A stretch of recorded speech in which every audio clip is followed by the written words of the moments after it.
All right, YouTube, how you doing? Welcome back to the channel. It is Thursday, October 9th. We got two MLB postseason games to dive into in today's video like we always do. I'm going to dive into both of these games. I'll give you my prediction on the side. I'll give you my prediction on the total. We'll talk about any other plays like player props that we like within the game as well. But as always, guys, make sure to keep an eye down on the pinned comment of this video. That's where you'll find all of my final plays so that I'm actually rolling with myself. If that does interest, if you want to jump on board and ride with me, or if you do want to fade me, all of that absolutely free down in the pinned comment. In terms of yesterday, a 1 and 2 day. The only thing that comes through for us was the Phillies and Dodgers over 7.5. J-Rod doesn't get it done. The Brewers, Cubs, Nerfy. Nope, no go there. So a 1 and 2 day. Obviously not exactly the best, but we got to make sure that, we're preaching here that late in the year like we have right now in this MLB season, let's make sure that we're smart about the units and responsible about the units and everything like that. You'll see a 1 and 2 day, obviously that stinks, but even total, we only had 0.75 units risk, right? I think that is worth noting, especially as we have less and less games to go through, and, the lines are more scrutinized by the books and all that stuff. So let's just be smart about it. I'm not going to cry over, a 1 and 2 day with such low unit plays. Want to be better, don't get me wrong, but just be smart about the bankroll management here late in the year. But guys, hit that like button, hit that subscribe button. Let's go ahead and jump into game number 1 here. We got the Dodgers taking on the Phillies. Phillies avoid elimination last night, right, with an 8-2 win. A big late inning. I think it was the 8th inning. They scored 5 runs. They had the lead prior to that, but 2 really big innings. In like the 4th or 5th inning, they scored 3, and then 5 in the 8th. Went really bad there for the Dodgers, even I guess, Kershaw in a sense too, right? Letting some guys on. Today we do have a really good pitching matchup. We have Tyler Glasnow going up against Chris Sanchez. These are 2 of the better pitchers in the league, obviously, right? The funny thing is, and when I mean funny, it's like ironic in the sense that they're so good, but neither one of their numbers are all that phenomenal in terms of recent games against the opposing team, right? Last 3 games here for Sanchez against this Dodger squad, a 3.3 ERA. He's pitching 6 innings, allowing 6 hits, only 1 walk, 7 strikeouts. That's pretty good, but still, that 3.3 ERA is far higher than his 2.5 on the season, right? Now we look at Tyler Glasnow, kind of a similar spot here. He has I think it's like a 3.1 ERA on the season, which is very good, but an over 3 ERA against the Phillies in his last 3 starts against him. Now, one of those you have to date way back, so the last 2 starts may be more notable, but 5 earned in the last start against them. They hit him up, right? 2 innings, 5 earned. The one before that, which was last year, 3 earned through 6. He did have 9 strikeouts. So as good as these guys are, they are, coming off of, I guess, even if you look at the most recent games against these 2 teams, right? They're coming off of getting hit to some degree. That leads me to an over. Now, I know I've focused on the starting pitching and that there might be some blemishes in their track record and all that. I like the over not really because of the starting pitcher, coincidentally here. I do like the idea of these bullpens just being absolutely live at any time to give up a bunch of runs, and we've seen it already in this series, this season, everything like that, right? Like, this is a Dodgers team that has a bottom 10 bullpen from an ERA and whip perspective, and the Phillies are right there behind them. I think 21st is where the Dodgers rank to close the year in terms of ERA. The Phillies at 20th, so these bullpens, again, at any given moment, can allow an over to go out there and cash and hit. So I like that over 7.5, especially if you can get it at 7. I think there's a lot of push potential there at a 4-3 game. Do I think this is going to go like miles over and be a 8-3 game or something like that again?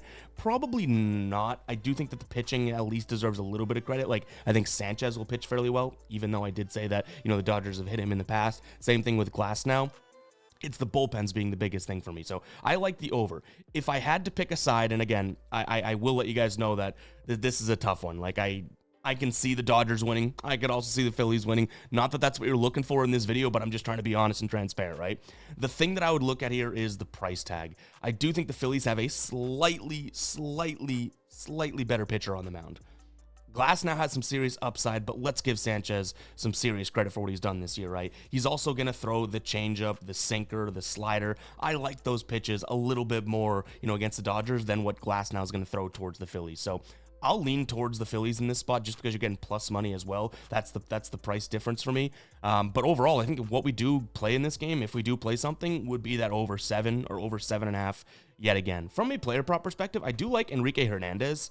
Sanchez is a little bit worse against righty bats, which, okay, that's good because Hernandez is a righty. He's got a 250 lifetime average against him, 5 total bases, and I really do like the pitch mix. He hits the sinker well. Okay, that's great. You know, that's Sanchez's #1 pitch. And then the changeup, he hits really well as well. So Enrique Hernandez could definitely be live for us from a player prop perspective today. But again, it's a tough one, and I know you guys don't come to the videos to be like, oh, I want Ev to be on the fence.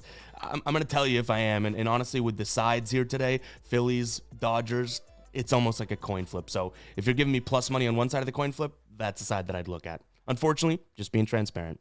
All right, real quick, guys, before we do move on with the rest of the slate, so the next game, I want to talk to you about Novig. If you have not tried Novig out yet, you're seriously missing out on all of these peer-to-peer exchanges that are coming out. The reason they're so great is that you're going to beat the prices and the odds and even sometimes the lines of a lot of the other main books out there. And why is that? Because it's a peer-to-peer exchange. There's another human on the other side of things setting the line, setting their price. I could go on right now and take the Phillies for plus 150 if I wanted. All it takes is one other person to like the other side of that play and take the other side, right? That's why it's really, really cool. A lot of liquidity here too if you are a bigger, better, and someone that likes to get more down. A lot less limiting, obviously, because it is a peer-to-peer and a lot of liquidity. So really, really cool stuff, guys. Check it out. You get some bonus cash when signing up with the link down in the description as well as the pinned comment. But again, this is another tool to introduce into your arsenal, into your sportsbook arsenal, to be able to odd shop and get the best lines out there. They also now offer parlays, which is really, really cool, being a peer-to-peer exchange. So check it out, guys. That link will be down below in the description,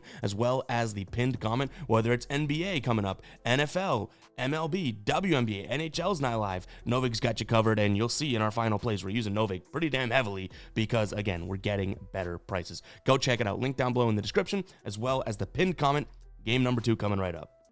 All right, next game up, we have the Cubs taking on the Brewers. Cubs fire back with a 4-3 win yesterday. They got all of their runs, if I'm not mistaken, in the first inning, which we had the Nerfy in that game, of course. Absolutely love to see that. Great call, Ev. But anyways, we got a new game here on our hands. Matthew Boyd and Freddie Peralta have not been confirmed, but I do believe are the 2 starting pitchers here. We saw this matchup in game number 1, right? And the Brewers absolutely tagged up Boyd. He didn't even make it out of the first inning, right? I think he only got like 1 or 2 outs through. Freddie Peralta pitched 5 2/3, allowed a couple runs in there. So I guess you'd say edge to the Brewers pitching-wise, but let's make note that Freddie Peralta definitely been a pitcher that's better at home so far this season. He's on the road here. Now, the good news I would say for him is that it's going to be super windy in Wrigley, and I don't really foresee or envision this Cubs team absolutely hammering him or tagging him up, right?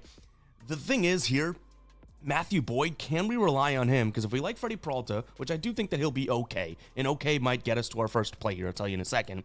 The thing is, Matthew Boyd, what are we going to get out of him? He had a phenomenal season, a really good season, and he's better at home than he is on the road, but he did get tagged up by this team very recently, right? Like Saturday. I'm saying screw it. I'm trusting Matthew Boyd. I know the Brewers hit lefties well, but I do like Matthew Boyd's pitch mix. I liked it in game 1 too, and so did the Brewers. But to me, this is a good spot for some form of an under.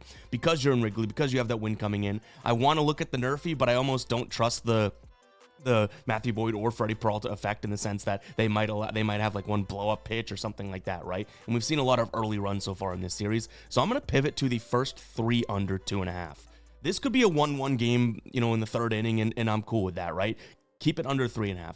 I also was taking a peek at that first 5 under 4.5, but the minus 160 number, it's about 20 cents off of the price that I have it pegged at and that I'd like. So I do like that. It's just the price isn't working out. If that becomes available throughout the day, it might be something that I jump in on. So give me that first 3 under.